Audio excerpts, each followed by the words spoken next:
Today we're going to take a trip down memory lane to my childhood. One of my mother's dishes that she made, that's one of my favorites that I've finally been able to recreate. What is it? Well, you're going to stick around and find out in 3, 2, 1. I'm going to make one of my mom's favorite dishes that she prepared for us so many times, probably once a week for many, many, many years before she passed. Goulash. Some know it as chop suey. We knew it as goulash. So I'll be calling it goulash. Behind me, I have 1 pound of ground beef that is browning up. I have some water starting to boil for the pasta. So let me turn this camera down and we're going to get busy chopping up some green pepper and then adding the spice mix to my tomato sauce. And then we'll get busy finishing up the browning of the beef and then bringing it all together. See you in a few minutes. So let me give you guys just a little bit of history here.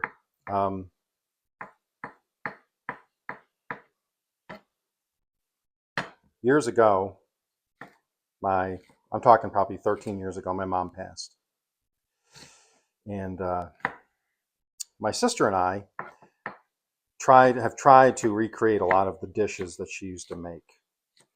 My favorite was goulash or chop suey, whatever you want to call it. And it was funny how it worked out. One day, I was talking to my sister on the phone, and we were just discussing some stuff. And I said, "Hey, I made goulash, but I cannot, for the life of me, figure out what I'm missing. I keep trying to recreate it, but I can never get the same flavor that Mom used to get." My sister then told me that, "Hey, let me send you the recipe I got from her." So I was like, "Okay, well, I didn't know you had gotten the recipe, but cool. I should have checked earlier, I guess." All of those years I've been trying to recreate, and I fought with it and fought with it and fought with it. Could not figure it out. I had everything correct except for green pepper. Believe it or not, green pepper.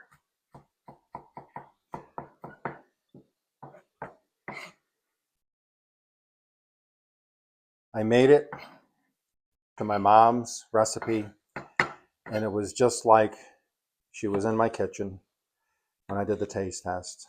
And I was like, wow, simply just one ingredient I was lacking, and it made a world of difference. Let me just stir up this beef.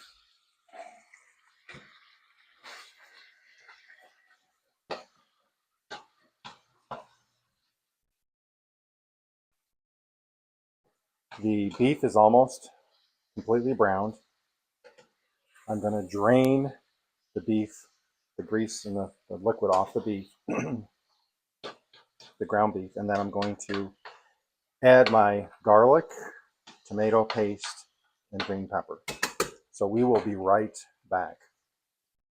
So let me finish chopping these, and we'll be back and we'll add everything to the beef while I get the pasta going. Okay, everybody, so here we go. My water is a-boiling. Okay, let's add the pasta to that. Now,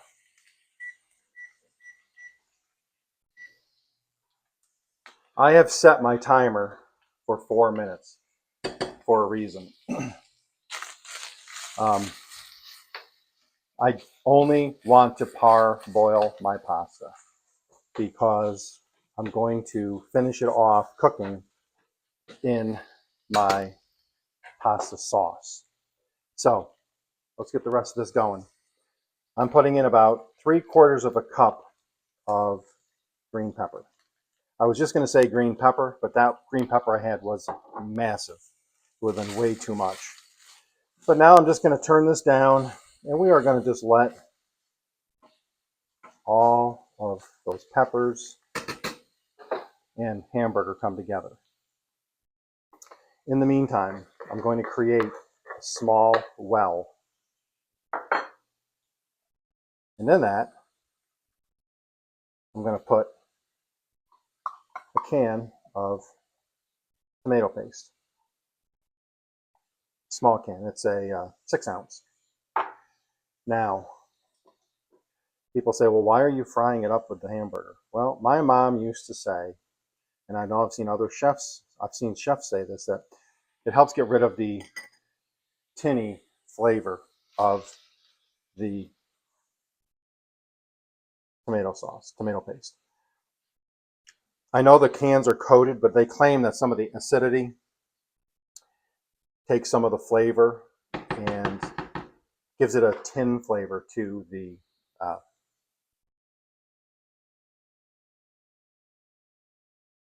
tomato paste. So this is going to go for about 4 minutes. I'm going to let it come up to a boil first. Let's see, timer.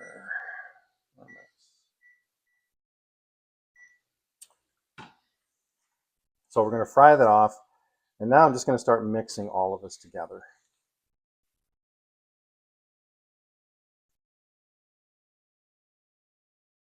So I'm just going to let this all just on low while everything else is cooking. I'm going to let this come together. Let the green pepper soften just a little. And then it is going to simmer for a while on the stove.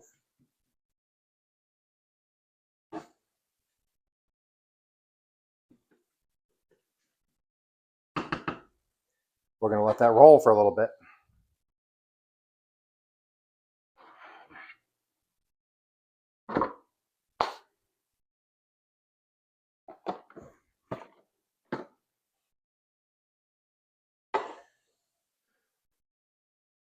I like sauce, okay? I don't like when you go to a restaurant and they do this fancy twirl with the pasta. I get it. It's probably authentic. But you know what? Don't skimp on the sauce. I like the sauce. I like taking some bread and cleaning up the sauce afterwards. I enjoy that.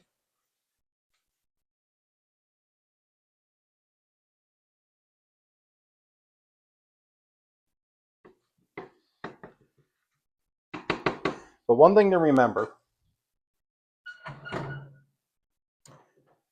is most chefs, even my mom would say, pasta water. I'm going to reserve about 1 cup of pasta water. So this does a couple things. It obviously adds the starch back to the mix. It'll help me increase the volume of the sauce if I'm a little bit short. And it also cleans the remainder of the sauce from the jar or the can.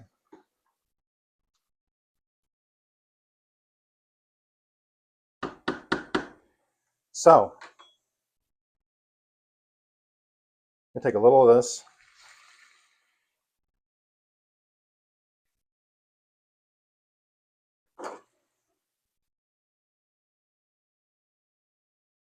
Okay, so I used up the rest of my fresh garlic from my garden. Just use the last cloves.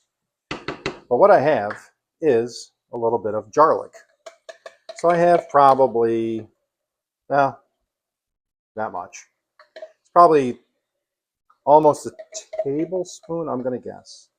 I don't really like using garlic. I keep it for, I've had this same jar for a long time. I prefer fresh garlic. So now that this is sauteed for a while and cooked out, I'm just going to mix the garlic in with everything to get it incorporated. And then this is going to get shut off because I don't like burned garlic. So the heat is going off, but you can see how nice that meat mixture looks right now. That looks really, really good. So the heat is off. We'll pop that off the heat. I have 20 seconds left on my timer. So that's coming off. Let me get my pot holders and let me drain the pasta. We're going to come back and we're going to put it all together. So here we go. I have my pasta. I have my pasta sauce. I just use a can of the big can of the Hunt's because it is very inexpensive.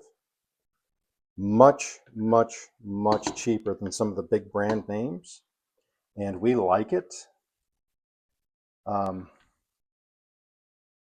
So now we're going to allow this to simmer and absorb all of the pasta sauce flavor. So I usually do Hunt's.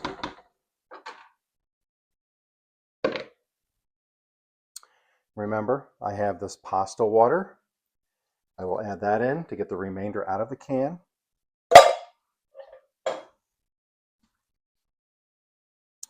And this is just going to simmer now. I'm not going to add the meat mixture for a while yet, but I did want to show this. Because of the acidity of the sauce, I have, it's a little wet right now because the onion. I have 1 teaspoon of just plain old table sugar. I have about 1/4 to 1/3 of an onion microplaned. The reason I do that is my wife does not like chunks of onion in her sauce. She likes the flavor, she just does not like the chunkiness of the onion. So I microplane it a lot of times. And since it's mostly, onions have a high water content, so when you microplane them, they melt right into the sauce. And then I have 1/2 teaspoon of black pepper and 1/2 teaspoon of Italian seasoning. That's how I like to do it.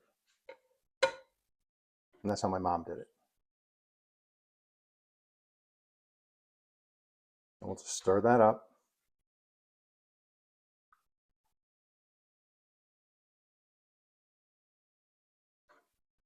Okay. What you did not see was salt.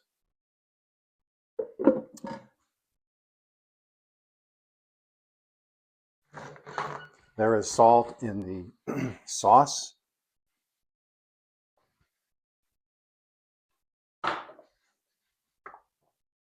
And there is salt.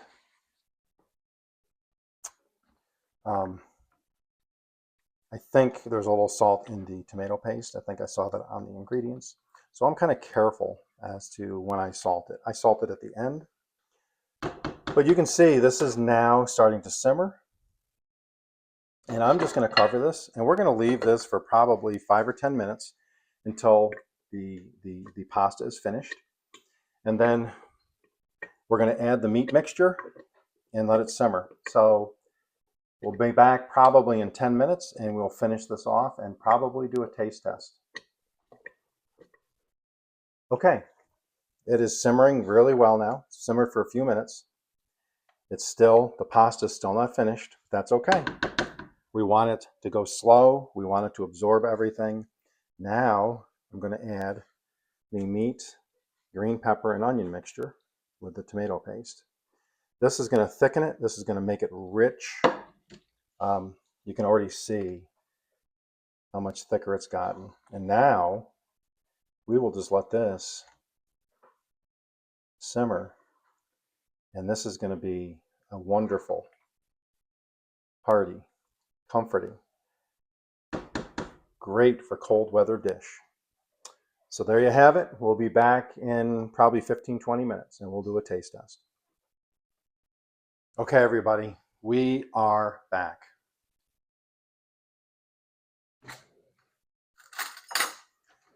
Grab myself a spoon.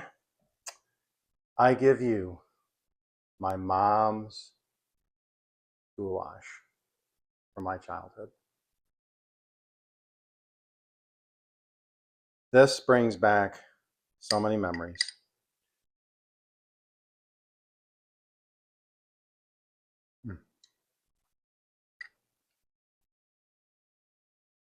I literally remember watching my mom make this.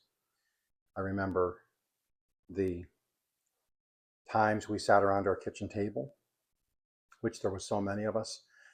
My father had refurbished an old barn door that was probably 4 by 10 feet. We had a huge kitchen. We had that in the kitchen. We all sat around that huge barn door table and ate goulash.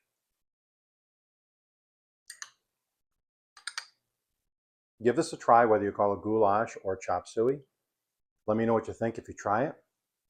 Or what would you do different? Please say something down in the comments. Thank you for watching this, and I'll see you in the next one. You guys all have a great day.